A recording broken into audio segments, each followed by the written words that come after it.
Apa sebenarnya arti pentingnya IPK atau Indeks Persepsi Korupsi ini bagi suatu negara? Apa yang menjadi pertimbangan negara untuk kemudian melihat betul IPK ini? Apakah berpengaruh terhadap iklim investasi? Saya mungkin akan sedikit bacakan, saya kutip dari apa yang disampaikan oleh Presiden Jokowi dalam pidatonya atau konferensi persnya tadi, bahwa beliau mengatakan bahwa itu akan mempengaruhi investasi di Indonesia. Saya kira tidak.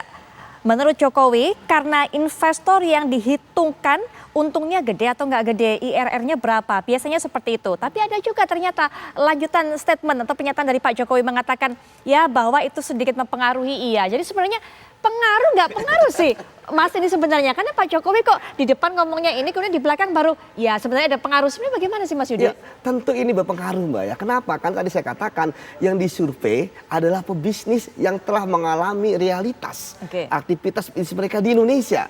Kemudian mereka disurvei dan tentu mereka terkejut gitu kan. Loh, saya menanamkan misalnya $1 juta gitu kan, kok nggak bersih gitu kan. Ada permintaan dari ini gitu kan. Itu yang pertama. Kemudian yang kedua, ingat, investor itu kan menginvestasikan, itu kan pasti panjang, nggak cuma setahun 2 tahun, bertahun-tahun. Ya. Tentu mereka nggak mau loss dong modalnya. Betul. Gitu. Sehingga kalau misalnya indeks persepsi korupsi Indonesia masih seperti ini 34, maka yang terjadi yang masuk ke Indonesia adalah investor-investor yang dananya nggak clean, gitu kan? Artinya? Ya, artinya bahwa dananya adalah ketika dia masuk ke Indonesia, hilang nggak hilang terserah.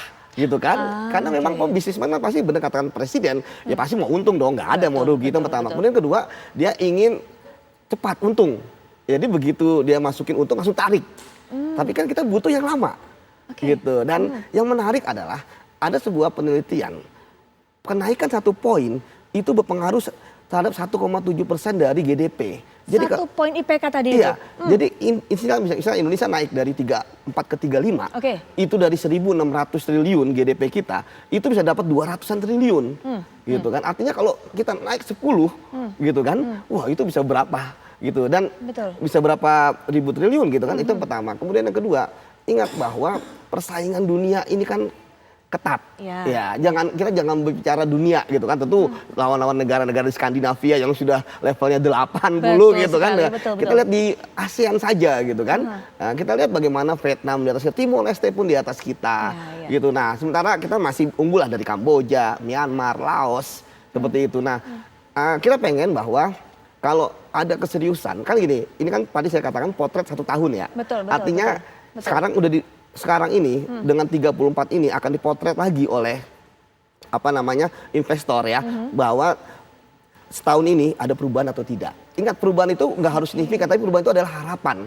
Kan ini kan persepsi, gitu kan. Itu yang pertama. Kemudian yang kedua, berarti masih ada orang yang menghalang-halangi investor dengan tadi meminta uang, ya kan, menerima suap. Saya bilang, pada Bapak Presiden sendiri kita lihat bahwa berkali-kali jangan halangi investor, jangan ini. Tapi kan begitu sekarang indeks persepsi korupsi muncul, nah karena indeks persepsi korupsi saat ini adalah survei yang paling objektif di dunia, gitu. Mendekati lah yang istilahnya digunakan tadi saya katakan jurnalis, digunakan pebisnis, digunakan akademisi untuk berbicara tentang korupsi. Jadi begitu pentingnya IPK ini harus dipertimbangkan. Nah ini juga mengenai upaya untuk bisa meningkatkan kembali indeks persepsi korupsi kita, termasuk juga di mata dunia, Mas Boyamin. Soal action plan seperti apa sebenarnya? Tadi sudah memang disinggung lebih awal, tapi saya mau kerucutkan kembali ke ranah KPK-nya. Karena kalau kita tahu memang KPK ini juga jadi sorotan dengan adanya IPK ini yang turun ini. Kemudian juga tahun ini adalah merupakan tahun terakhir dari kepemimpinan KPK yang saat ini sedang bertugas. Mas Boyamin.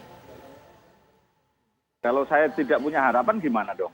Waduh Mas, kok bisa nggak punya harapan Mas? Kenapa Mas? Kenapa Mas nggak bisa nggak punya harapan? Kok begitu hopelessnya? Ya kalau ini kan seperti gini.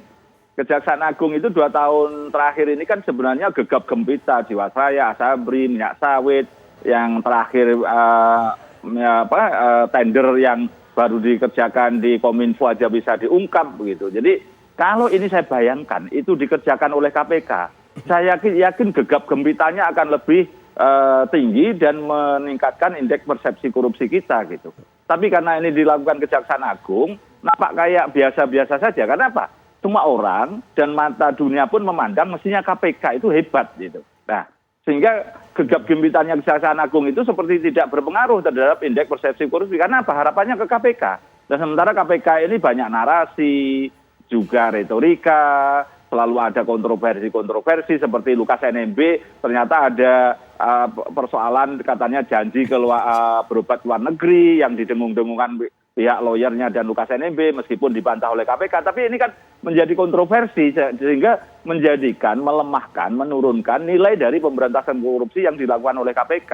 Dan ini sepanjang ini belum bisa diselesaikan pada awal tahun ini, saya tidak bisa berharap gitu. Jadi hentikan retorika, hentikan narasi yang hanya seperti ngeles dan lain sebagainya, seperti tadi ditanya Harun Masiku, jawabnya apa begitu. Jadi ini yang sesuatu yang menurut saya memang kalau ini tidak dibenahi dan kemudian KPK selalu bergembar-gembor mengatakan pencegahan gitu, sampai sekarang belum bernilai bermakna. Seperti yang katakan tadi saya bocorin deh gitu, misalnya pengadaan barang dan jasa. Misalnya itu terbuka. Selama ini yang terbuka hanya pada pihak perusahaan tertentu. Perusahaan yang banyak tidak terbuka. Diumumkan 2 minggu kemudian sehingga syarat-syarat tidak terpenuhi. Sementara yang digendaki perusahaan yang digendaki sudah diberitahu 2 bulan atau 30 bulan sebelumnya. Nah ini KPK harus bisa membuat keterbukaan tadi misalnya bahwa diumumkan 3 bulan sebelumnya bahwa nanti akan ada tender pada 3 bulan berikutnya. Dengan syarat yang jelas ini tidak dirubah-rubah. Sehingga kemudian kenapa BUMN banyak menangnya? Karena itu ada istilah tenaga ahli yang diperbanyak misalnya. Dan sementara swasta itu pengen efisien. Dan ini juga berpengaruh loh. Tadi dari luar negeri yang pengadaan barang jasa itu juga ada yang mengeluh. Bagaimana mereka merasa bagus tapi kalah. Termasuk tadi yang satu lagi. Bagaimana misalnya ini korupsi ini bagus masih merajalela. Investor masuk ke Indonesia tiba-tiba ditipu oleh pengusaha nakal dari dalam negeri. Nah, karena dugaannya oknumnya tidak penegakan hukum yang hebat, uang dari luar negeri hilang. Siapa yang mau ke sini?